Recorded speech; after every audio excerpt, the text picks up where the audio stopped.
Drama Indonesia menceritakan tentang zombie yang merebak di kota Rimbalaya, yang awalnya disebabkan karena kekuasaan bupati yang otoriter dan korup.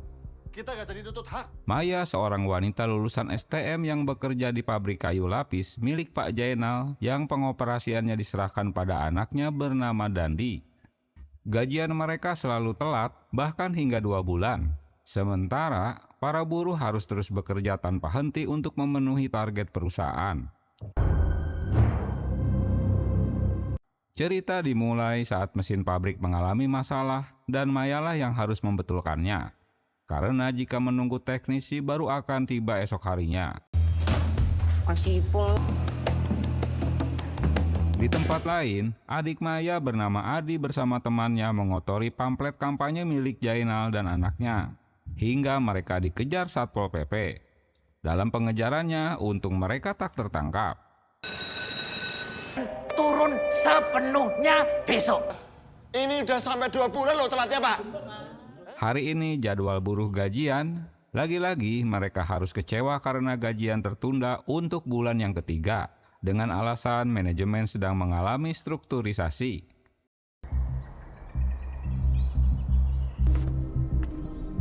Di tengah hutan, sekelompok orang sedang mengubur mayat-mayat. Salah satu mayat belum meninggal hingga kabur dari kuburannya. Hade, kocak ya. Kasih lipan tipis, rok sepat, itu dulu semakin seksi. Maya selalu menjadi guncingan dan perhatian para pria kucing dapur di kampungnya. Karena bodinya yang aduhai dan tambah semok aja. Ocehan mereka membuat adik Maya jadi kesal hingga menyiramkan teh panas pada mereka. Waduh. Ada titipan pakai teh panas. Akibat dari terlambatnya pembayaran gaji, Maya diocehi pemilik rumah karena belum bisa membayar kontrakan rumah. Adi menyarankan kakaknya agar mereka pindah saja ke Jakarta untuk mengadu nasib, tapi Maya menolak.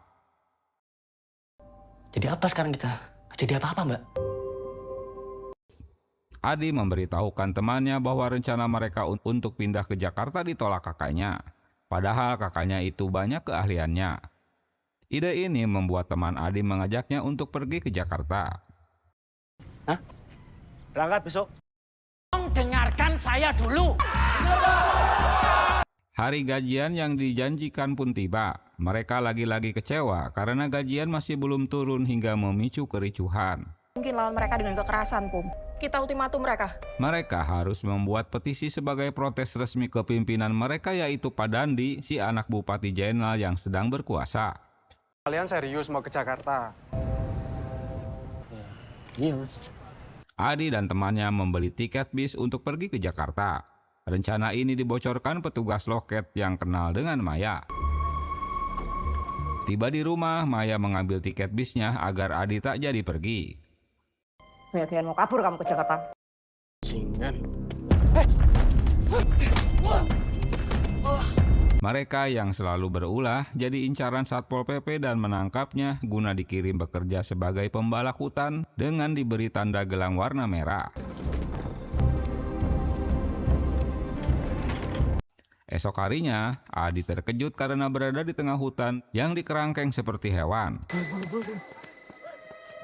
Bangun, kerja, Dia digabungkan dengan orang yang telah berada di sana sebelumnya. Mereka diintimidasi dan tak boleh pergi dari tempat tersebut selain untuk bekerja. Inilah yang namanya Belanda kulit hitam. Wah, kejam ya.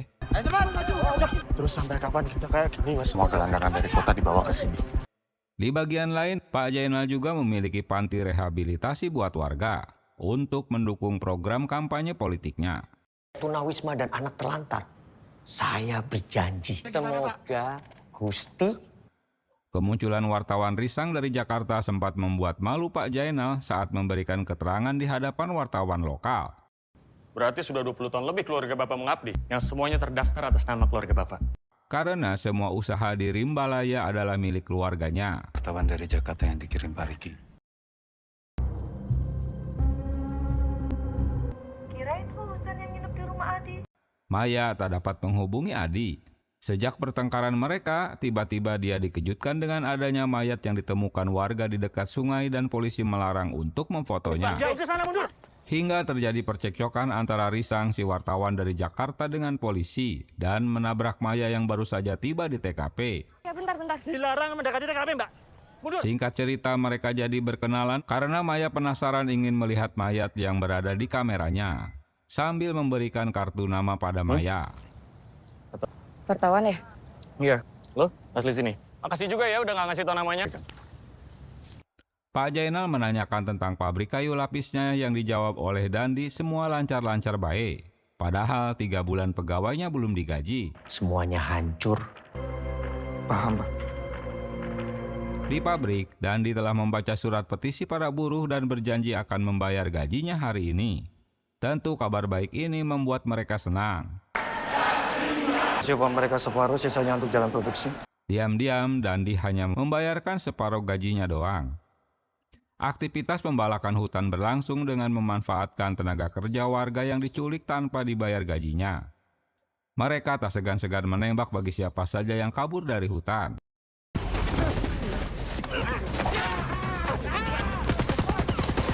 Pembayaran gaji mereka tak sampai separuh membuat Ipung ngoceh-ngoceh karena merasa ditipu Dandi. Mereka tak menyadari jika kaki tangan Pak Jainal sedang menguping. Aku ngerti. Di hutan, kaburnya Adi menemani Budi yang kakinya terluka dengan mengobatinya menggunakan bunga bangkai.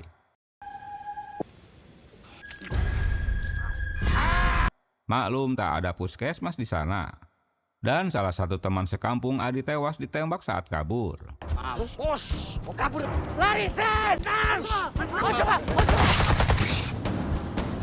Rencana aksi demo para buruh mulai diculik oleh kaki tangan Dandi. Esok harinya, teman Adi bernama Husen yang mengajak ke Jakarta tewas karena luka tembak. Maya ketakutan karena adiknya juga menghilang. Dia mempertanyakan siapa yang menembak korban. Ngeliat kan kalau ada luka tembak, siapa yang nembak? Dan di mana adik saya? Di tempat lain, Pak Jainal memerintahkan ajudan Seno untuk menghilangkan barang bukti atas pembunuhan yang dilakukan kaki tangan mereka. Budi, Reaksi bunga bangkai yang dipakai mengobati luka di kakinya mulai bereaksi. Budi mulai kejang-kejang dan berubah menjadi zombie. Tentu hal ini membuat Adi ketakutan dan berteriak-teriak karena satu sel dengannya. Hingga petugas datang mengeceknya, tapi apes Budi tiba-tiba ngamuk dan melawan pada petugas hingga menggigit kakinya.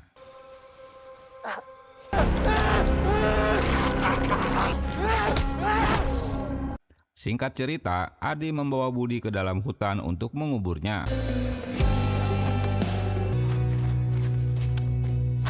Sementara Risang sedang menganalisa foto mayat yang ditemukan dengan menggunakan gelang berwarna merah. Saat mereka kembali, Adi melihat Budi yang keluar dari kuburnya, tapi ocehannya tak dipercaya para pengawal. Mait! Surah ruang kesal, weh. Sebuah mobil melaju ke desa tersebut. Dia keluarga Ella, seorang selegram yang mengunjungi nenek mereka. Di dalam hutan, mobilnya menabrak Budi yang kabur dari hutan.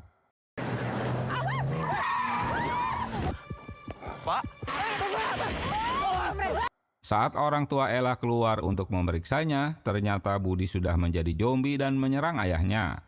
Ibunya yang sok tahu malah keluar dari mobil untuk membantu suaminya. Malah dia yang digigit. Buka pintunya.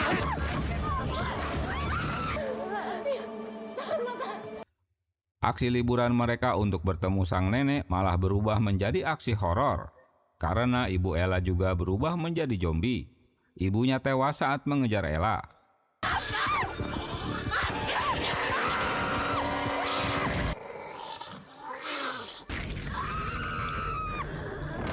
Dua tahun sebelumnya, Maya memberikan kado ultah adiknya sebuah tas sekolah. Widih. Tas merah. Di pabrik, Bu Aca yang diculik tak datang bekerja. Bahkan ponselnya pun tak aktif. Aksi yang sudah direncanakan mereka jadi buyar karena Bu Aca tak datang. Kita harus tambah jam lembur. Karena banyak target yang belum kekejar. Oke, silakan.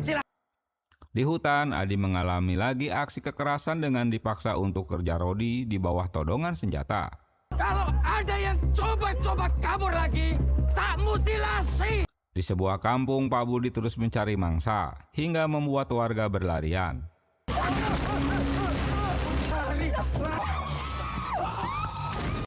Penasaran dengan apa yang terjadi di Rimbalaya, Risang mendatangi kembali panti sosial milik Pak Jainal.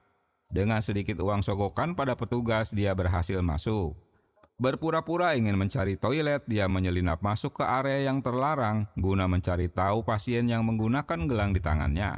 Hingga dia tertangkap basah. Tapi bener ya, saya tunggu di depan ya. Jangan masuk ruangan yang tadi.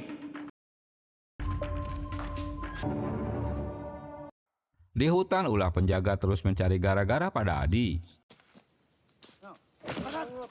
Datangnya para penjaga yang memeriksa kuburan Pak Budi menanyakan di mana korban dikuburkan. Saat itulah Adi menjelaskan jika Budi kabur dari kuburannya dan penjaga yang masuk ke selnya digigit oleh Budi hingga dia terluka. Mas Budi hidup lagi, Mas. Kamu kemarin habis digigit sama Budi toh? Angkat celanamu. Tak senang Adi ikut campur dengan urusannya, pengawal itu pun menyerangnya hingga mereka berkelahi.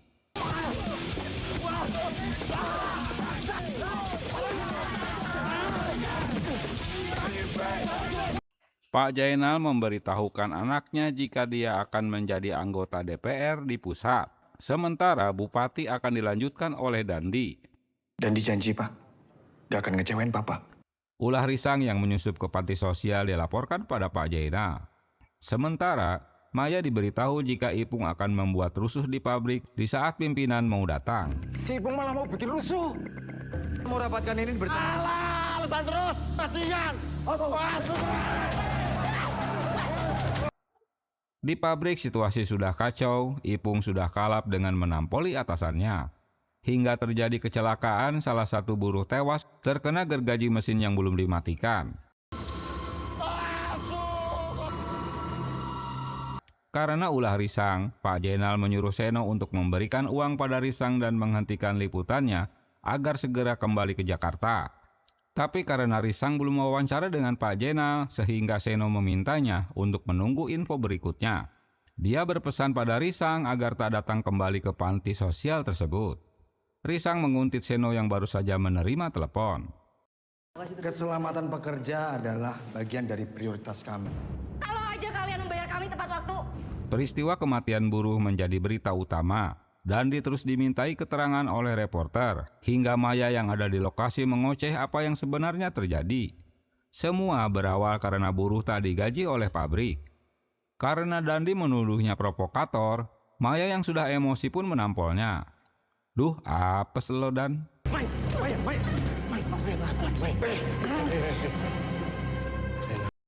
Risang mengingatkan Maya bahwa keluarga Jainal yang menguasai seluruh Rimbalaya. Mengapa dia menyerang anaknya?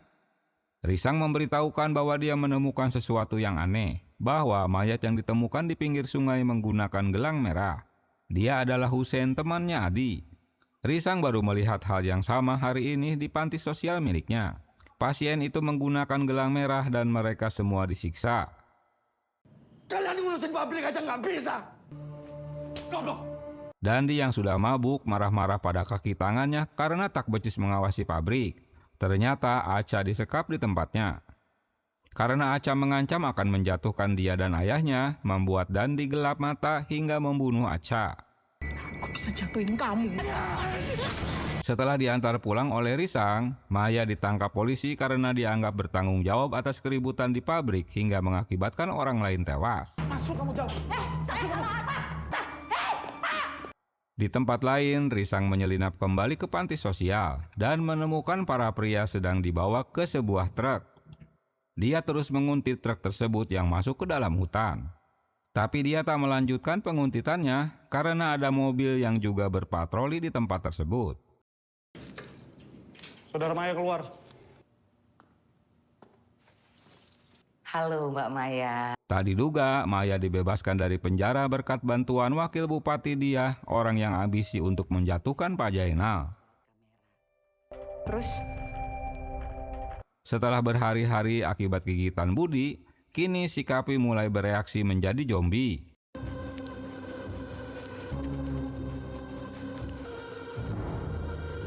Ulahnya membunuh temannya sendiri membuat Adi ketakutan dan berteriak-teriak hingga membuat kegaduhan di tempat itu, karena si Kapi menyerang siapa saja yang ditemuinya.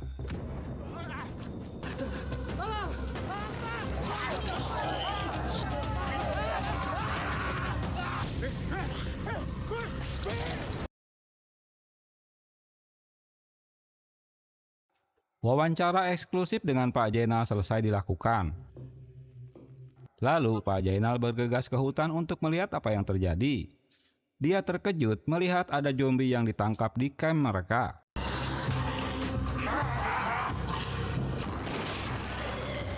Tapi dia memberitakan untuk membunuhnya tanpa harus menembak dengan senjatanya, karena sayang dengan pelurunya. Kalian bebas. Berkat bantuan Maya melalui wakil bupati, akhirnya teman-teman Maya dibebaskan dari penjara. Ternyata Budiah memanfaatkan Maya dan kawan-kawan untuk melakukan pergerakan melawan Pak Jainal karena dia juga berambisi untuk menjadi bupati. Awalnya, Maya tak mau bekerja sama dengan Budiah karena hanya akan kena tipu juga. Tapi setelah Budiah mengungkapkan tentang Adi yang menghilang, Maya jadi berubah pikiran. Saya tahu di mana. Karena dia tahu di mana Adi berada. Rencana Budiah untuk mengajak bekerja sama melengsarkan Pak Jainal disampaikan pada teman-temannya. Walaupun Budiah bilang mau membacking kita, Ini gerakan kita tuh nggak pernah punya kemajuan. Bisa dijamin nggak omongan Budiah? Tentu tak semua teman-temannya setuju karena mereka takut hanya dimanfaatkan saja.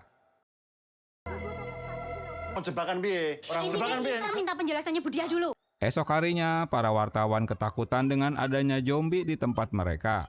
Mereka tak menyadari salah satu tawanan ada yang tergigit zombie.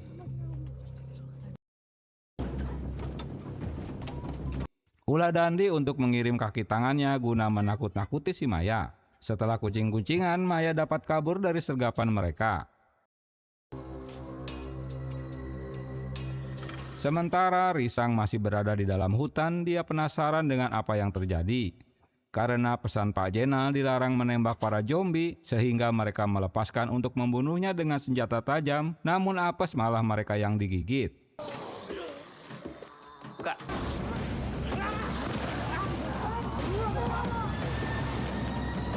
Sementara teman mereka yang sudah terinspeksi mulai berubah menjadi zombie, hingga membuat kepanikan.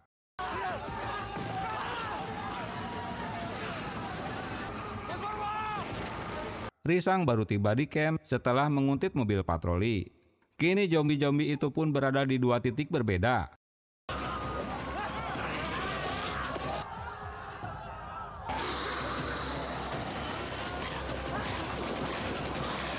Dan situasi benar-benar sudah kisruh, hingga meluas di camp mereka. Risang yang tak tahu menau ikut-ikutan diserang. Duh, apes.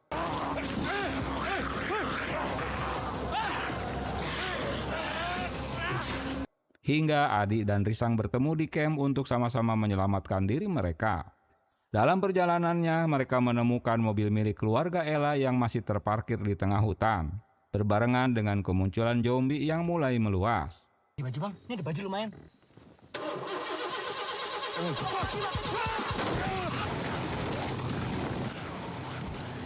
Kaki tangan Dandi memberikan laporan bahwa mereka telah mengamankan Maya. Padahal Maya dibantu Yosep, ajudan Budiah untuk menyelamatkan dari pengejaran mereka. Dandi melaporkan pada ayahnya bahwa Maya telah diamankan. Sementara untuk urusan pembalakan hutan, Seno melaporkan bahwa pekerja dan pegawai mereka banyak yang melarikan diri karena ulah zombie. Saya nggak mau lihat lagi ada main. Kamu tahu cara mainnya? Di tempat lain, Maya dan kawan-kawan sedang merencanakan pergerakan untuk berdemo. udah lama berkuasa di Rimbalaya. Kita satu barisan, Mai. Saat Adi dan Risang masih dikejar-kejar zombie, mereka masuk ke sebuah rumah di mana ada Ella yang juga bersembunyi di rumah itu. Di masa lalu, kehidupan Maya dan adiknya sangat bahagia walau kedua orang tua mereka telah meninggal. Setelah pertemuan mereka dengan Ella menanyakan bajunya yang dipakai oleh Adi. Ella seorang selegram yang banyak di-follow fansnya. Mereka harus bekerja sama agar bisa keluar dari kota Rimbalaya. cari di mobil kalian gak ngambil tas gue. Sudah dibilang. Sementara situasi di camp sangat kacau, hingga membuat Seno jadi memarahi Purwo karena tak mengikuti perintahnya untuk membunuh zombie itu dengan senyap. Biarin kejadian di sini tersebar di luar. Berapa orang untuk ikut dengan saya? Seno mengajak beberapa anak buahnya untuk ikut mengamankan acara Pak Jainal yang akan bertemu dengan tamunya yang datang dari pusat. Sisanya mereka harus membunuh zombie-zombie yang masih berkeliaran. Ya rahasia-rahasiaan gitu. Kamu sudah beresin masalah buruh di tempatmu kan? Di kota, tamu yang ditunggu pun tiba. Mereka pejabat dari partai pusat untuk berkunjung ke Rimbalaya. Awalnya semua berjalan lancar. Bahkan Seno dan para pengawal juga ikut menjaga di lokasi pertemuan. Maya mendapat tambahan orang untuk mendukung aksi mereka. Dengan dukungan Budia, walau rencana mereka sempat terjadi salah paham karena Maya berkomunikasi dengan Budia secara diam-diam untuk membicarakan adiknya. Kamu tadi telepon sama Budi Ayu kan? Ini kayaknya ada embel-embel ini. Mas. Harus mengantarkan adiknya baru. Di bagian lain, Risang mengejutkan Adi yang sedang ngorok hingga dia nyosor pada Ella dan kena tabok si Ella karena salah paham. Mimpi apa lo, Di? Agar tak mudah digigit, Risang menggunakan pelindung tangan dengan menggunakan dus sambil menyiapkan senjata mereka. Buat kamu. Mau yang mana? Sementara kunjungan para tamu dari pusat itu mendapat uang suap dari Pak Jainal. Sambil merasakan kuliner khas ini. Saya nggak keberatan dengan syarat dari pusat. Silakan diterima oleh-olehnya.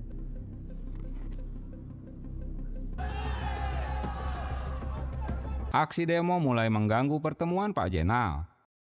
Mereka udah pada datang. Mereka sudah datang. Tenang, tenang. Pak Jainal memarahi Dandi karena informasinya Maya dan kawan-kawan sebagai provokator sudah dibungkam. Di desa, Adi dan kawan-kawan mulai membunuh para zombie yang menghadangnya.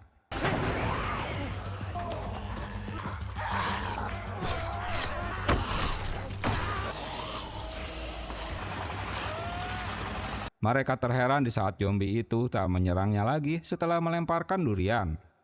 Situasi pertemuan berubah menyeramkan setelah para pendemo pimpinan Maya mulai melakukan aksinya.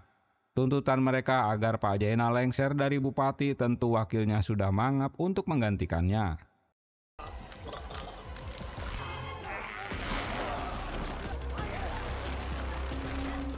Dan kekisruhan tambah parah setelah salah satu dari pengawal mereka yang sudah tergigit menjadi zombie dan menyerang kawan-kawannya. Keributan ini tak dapat disembunyikan lagi oleh Pak Jainal di hadapan para tamunya. Setelah zombie-zombie itu mulai menggigit siapa saja yang di dekatnya.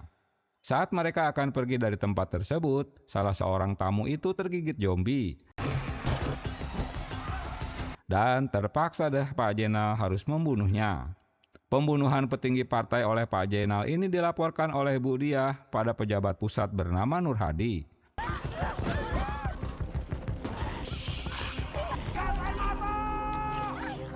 Tiba di rumah, kedua tamu itu marah karena salah satu tamu mereka ditembak. Bang Kemal tenang aja. Teman kami kamu bunuh. Terlalu berbahaya. Mereka belum menyadari apa yang terjadi di Rimbalaya. Kan kamu bisa sampai ke pusat.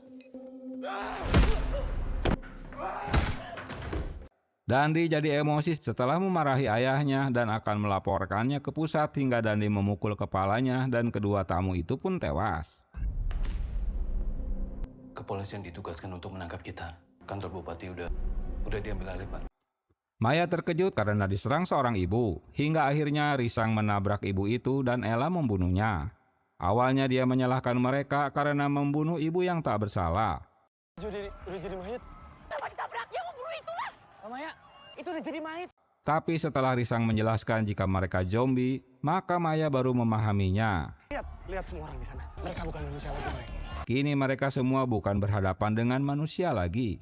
Pertemuan mereka membuat Maya memarahi adiknya karena sempat menghilang. Tahu nggak? Yang goblok. Ketemu di mana, Mas? Gue ketemu sama dia di hutan. Karena Ella harus mencari keluarganya, maka dia tak dapat bergabung dengan Maya. Hingga mereka jadi berpisah lagi. Kali ini Risang berjuang bersama Maya. Polisi menangkapi para pendemo dan memenjarakannya karena belum menyadari apa yang terjadi.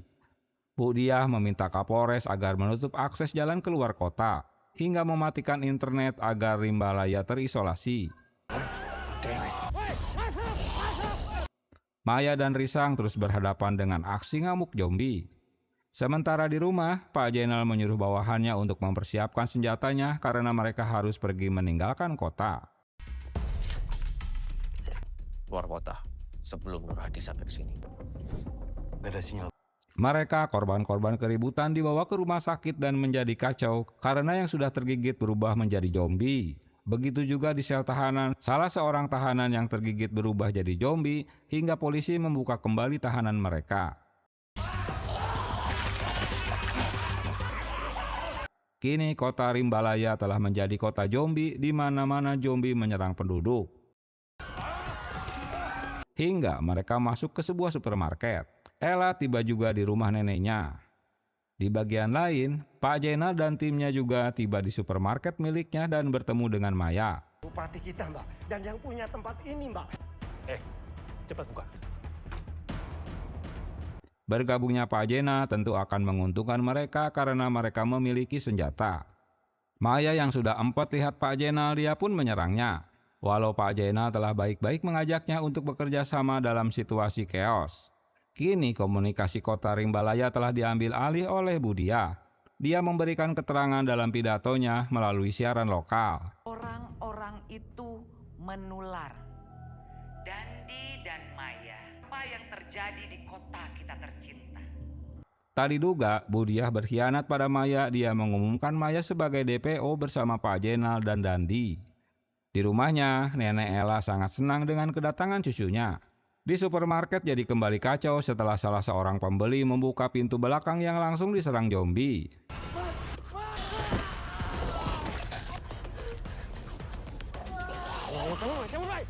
Hingga zombie-zombie itu masuk ke supermarket dan menyerang mereka.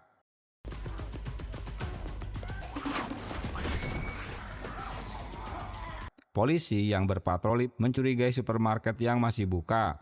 Belum juga mereka masuk, Seno menembaknya. Pak Jainal menyuruh timnya untuk segera pergi. Dia mengajak Maya untuk bergabung dengannya, guna sama-sama mencari jalan keluar kota. Ayo, cepat. Atau kamu ikut kita, pilihannya cuma 2. Tiba di sebuah rumah, Pak Jainal menyuruh semuanya untuk beristirahat. Dan besok akan melanjutkan perjalanan mereka untuk menuju ke stasiun radio tua. Kami akan ke stasiun radio tua. Malam itu hujan turun. Nah, zombie-zombie ini tak berkeliaran karena takut air hujan. Waduh, ayah baik. Entah ini takdir atau kesialan, Maya ngoceh-ngoceh terpaksa harus bekerja sama dengan Pak Jainal, orang yang telah membunuh teman-temannya. Yang udah ngebunuh temanku sendiri. Pas kita bangun tidur, ternyata semuanya cuma mimpi. Risang berharap saat besok dia bangun tidur, apa yang telah terjadi hari ini hanya cuma mimpi. Walau dia wartawan, boro-boro bisa meliput berita. Resikonya jika digigit zombie bakal tewas. Bensinnya habis lah. Di tempat lain, Adi terpaksa harus jalan kaki setelah odong-odongnya kehabisan bensin. Mbak Maya itu kalau sembunyi.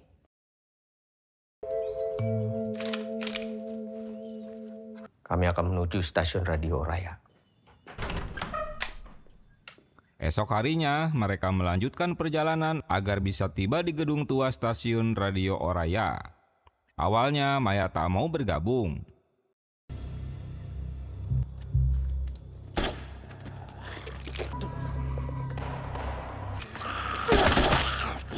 Dalam perjalanan, Pak Jainal banyak menemui zombie.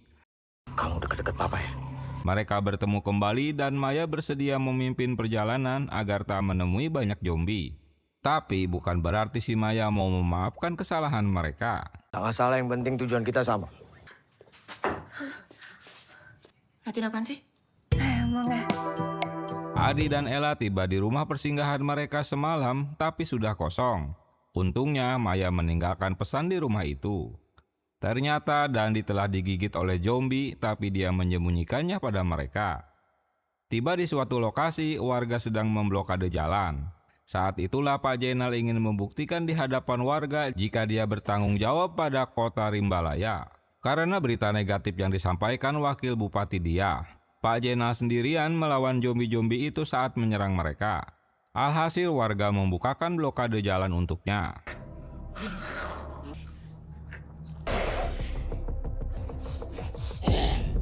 Di kantor bupati, seorang zombie diikat.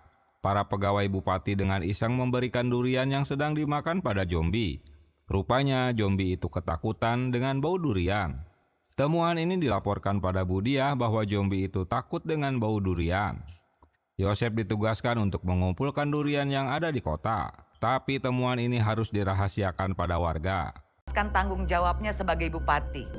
Wabah sudah menyebar, saya sudah tahu caranya. Di tempat berbeda, mereka tiba di gedung tua stasiun radio Oraya. Gimana nih? Anjing! Sayang, peralatan stasiun telah rusak hingga mereka harus menunggu Maya untuk membetulkan peralatan tersebut. Anjing, goblok! Ella menemukan ayah tirinya yang kabur di saat pertama kali mereka bertemu zombie. Ella! Ella! Soal ibu kamu, Ella. Ella! Gak ada waktu buat beginian lah. Karena Ella kesal padanya, sehingga dia mengejarnya, tapi apes malah diterkam zombie. Supaya ini nggak nyebar, kakimu harus dipotong paling baik. Enggak, Pak. Sementara Pak Jainal melihat luka di kaki anaknya. Beberapa saat kemudian, luka di kaki Dandi mulai bereaksi. Cilakanya lagi, Dandi masuk ke ruangan di mana Maya dan Risang sedang membetulkan peralatan radio tersebut. Hingga mereka berdua jadi panik agar tak digigit Dandi.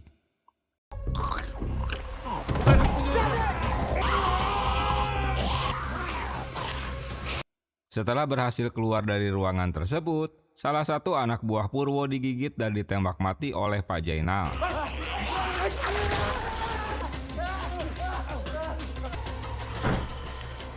Saat Dandi sudah berhasil dikeluarkan dari rumah tersebut, dengan terpaksa, Pak Jainal harus menembak anaknya sendiri. Sayang banget sama. Ternyata Budiah tak kalah kejam dari Pak Jainal. Dia tak membolehkan warga untuk masuk ke kantor bupati guna meminta perlindungan.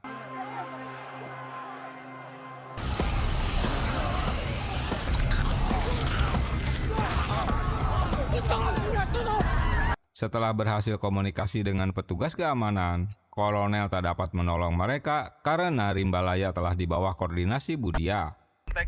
Di sini Kolonel Gatot.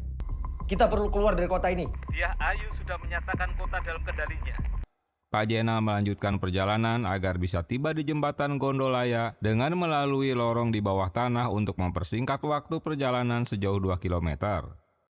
Di luar pagar, kondisinya sudah sangat keos, Bu. Di luar pagar kantor bupati, kondisinya sudah tak terkendali. Tak mungkin mereka dapat mengumpulkan durian dalam situasi keos. Budiah merubah rencananya dengan mengumpulkan warga yang selamat di sebuah aula. Bantuan seluruh warga, dia sangat mencintai kalian. Sementara Pak Jainal untuk mencapai terowongan harus berhadapan dengan zombie. Kita nggak akan sampai, Pak. Mereka terlalu banyak. Saat memasuki terowongan, pintu terowongan itu tak dapat ditutup. Tutup pintunya!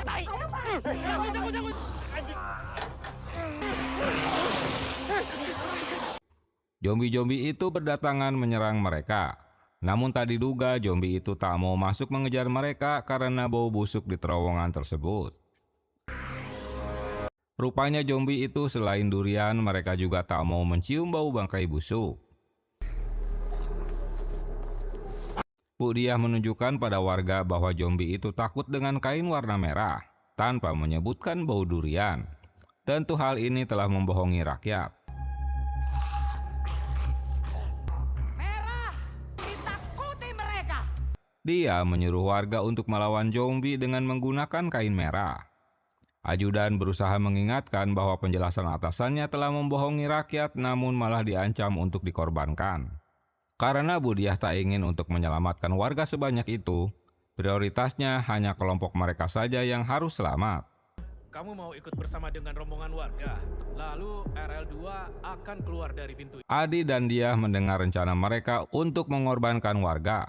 Dalam penjelasannya, Bu Diah mengarahkan mereka harus kabur keluar kota dengan melalui jembatan Gondolaya. Dengan cara mengumpan warga agar zombie-zombie itu menyerangnya. Saat itulah mereka baru keluar dari kantor. Setelah melewati jembatan tersebut, mereka meledakkan jembatan itu agar terputus semuanya dan tak bisa keluar. Rencana jahat Bu Diah tak disetujui Kapolres Nur Hadi, tapi dia tak dapat melawannya.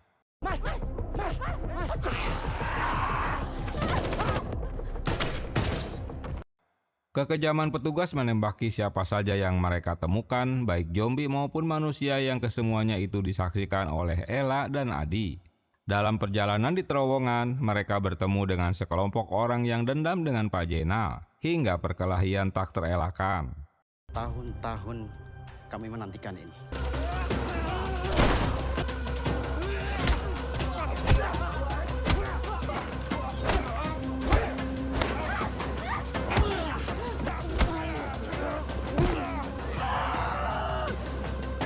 Untunglah Pak Jenal dan kelompoknya dapat mengalahkan mereka. Dendam Bu Diah dipicu saat Pak Jenal terungkap kasus korupsinya, tapi dia mengorbankan kakaknya. Sekarang dia harus menanggung akibatnya. Tiba-tiba di depan rumahku. Jadi kamu tuh followernya Ella. Tiba di sebuah rumah, ternyata ada follower Ella yang menjadi fansnya. Kain-kain merah. Oh iya. Koordinasi buat apa, Es? Buat ngikutin perintahnya Bu Diah Ayu toh. Wanita itu termakan isu untuk menggunakan kain merah guna menyerang zombie sesuai arahan Bu Diah. Mereka berdua mengingatkan bahwa penggunaan kain merah itu bohong. Yang benar, zombie itu tak menyukai bau durian. Apalagi durian montong yang mahal ye. Semua orang di luar kota ini tentang kondisi kita saat ini. Mereka tiba di stasiun radio Oraya. Sayang tak menemukan siapa-siapa. Dari sanalah Adi mengetahui kemana mereka pergi. Kecuali ada sekitar 2 km dari sini. Saat keluar dari stasiun radio, Ella bertemu kembali dengan zombie yang membunuh ibunya. Usaha untuk membunuhnya tak berhasil, tapi malah zombie-zombie lain yang sedang berkerumun malah menyerang mereka.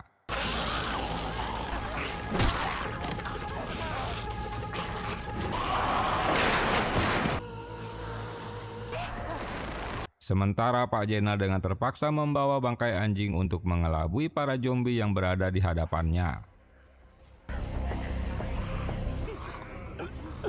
Usaha mereka hampir berhasil, tapi bangkai yang dipegangnya terjatuh saat kaki mereka menendang salah satu zombie yang tergeletak. Untunglah berhasil diambil kembali. Petugas tiba di jembatan dan melanjutkan untuk memasang bom. Sementara Pak Jenal berhasil melewati zombie-zombie itu. Tak diduga, Adi dan Ella muncul keluar dari lorong yang sama. Begitu juga dengan Seno yang selamat dan dibantu warga lainnya. Sekarang waktunya telah tiba untuk kebahagiaan kita. Bu Diah memberikan semangat pada warga, padahal mereka tak tahu akan dikorbankan. Pak Jenal bingung mendengar ocehan Adi jika para zombie itu juga takut pada hujan. Jadi mereka harus menurunkan hujan sebelum mereka bergerak. Kalau Rara sendiri tuh udah kayak penipu. Pilihannya nggak banyak, Pak. Buat nurunin hujan. Ella harus menemui dukun Rara yang tinggal di dekat rumah neneknya. Pak Jenal tak percaya dengan dukun Rara, akhirnya dia hanya memberikan waktu 30 menit. Jika mereka tak kembali, mereka akan melanjutkan perjalanannya. Dengan semangat 45, warga keluar lewat pintu depan dengan baju dan bendera warna merah untuk melawan para zombie. Sementara Bu Diah dan stafnya menaiki bis dan keluar dari pintu belakang. Yosef berusaha mengingatkan atasannya untuk terakhir kalinya jika rencana mereka memang sudah benar.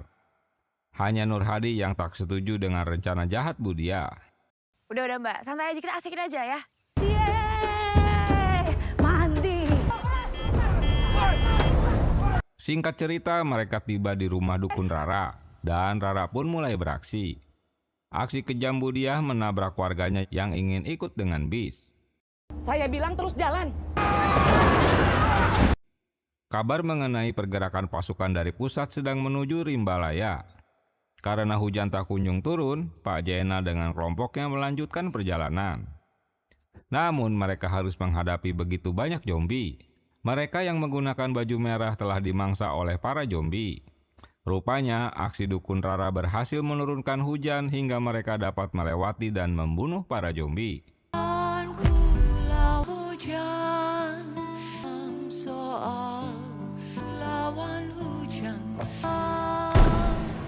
Lagi-lagi perintah Budiah untuk menabrak warga tak dapat diterima Nur Hadi.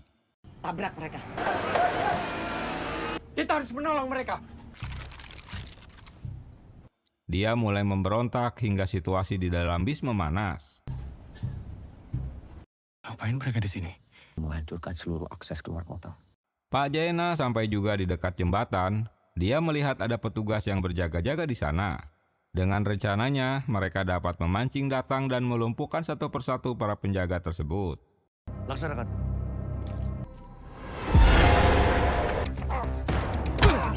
Sementara komandan tetap menjaga. Sementara Ella dan Adi bertemu kembali dengan zombie Budi. Kali ini mereka dapat membunuhnya.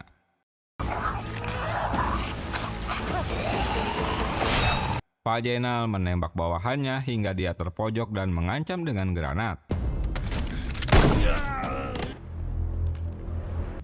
Berhenti semuanya! Setelah Maya dan Risang berusaha menyadarkannya, akhirnya granat itu dilemparkan ke sungai. Mau keluar dari kota ini dengan keadaan hidup? Lihatlah mereka, Pak.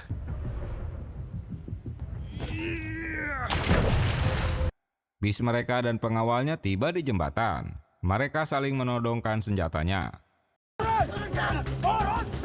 Bajingan kamu, Gayu! Turunkan senjata kalian! Saat itulah Adi datang memberitahukan jika para zombie sedang mengejar mereka. Demi jabatan, segitu pentingnya itu semua, Bu. Kami rakyat Rimbalaya sudah menderita. Di belakang ada mayat. Hingga pertengkaran itu sirna dan sama-sama membunuh para zombie. Biar saya kejar, Pak. Ibu kamu ambil detonatornya. Sampai dia ayu meledakkan jembatan. Pak Jainal meminta Maya untuk mengejar Budiah, jangan sampai dia meledakkan jembatan.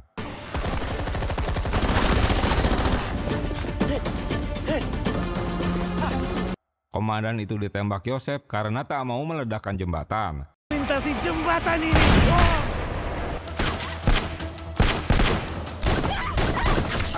Dengan alasan masih banyak orang yang belum melintas. Maya yang berada di dekatnya dapat menembak bahu Yosep. Karena zombie yang datang begitu banyak hingga persediaan amunisi mereka sampai habis. Dan mereka mulai kewalahan. Adi, kita harus pergi dari sini. Adi, Bapak masih punya urusan yang lebih penting, Pak. Seno meminta Pak Jainal segera pergi dan dia yang akan menghadapinya. Mereka pun berlarian untuk mencapai ujung jembatan.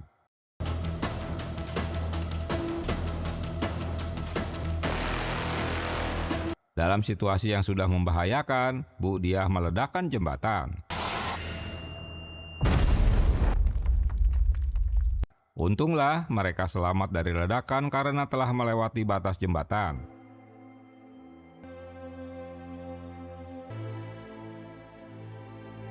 Kedatangan pasukan dari Jakarta langsung menangkap Budiah dan ajudan Yosep. Berarti telah mengirim pesan kepada saya tentang Anda.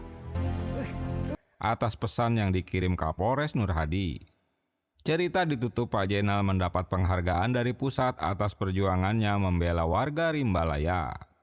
Yaudah lah, yang penting kan sekarang kita udah selamat. Man, gimana caranya kita bisa keluar dari ini semua dan gua nggak kehilangan lo. Harus kehilangan putra satu-satunya. Zainal Effendi dianggap berhasil melakukan aksi. Gimana? Udah jadian beneran, Bang. Perempuan yang memperjuangkan ketidakadilan di Rimbalaya.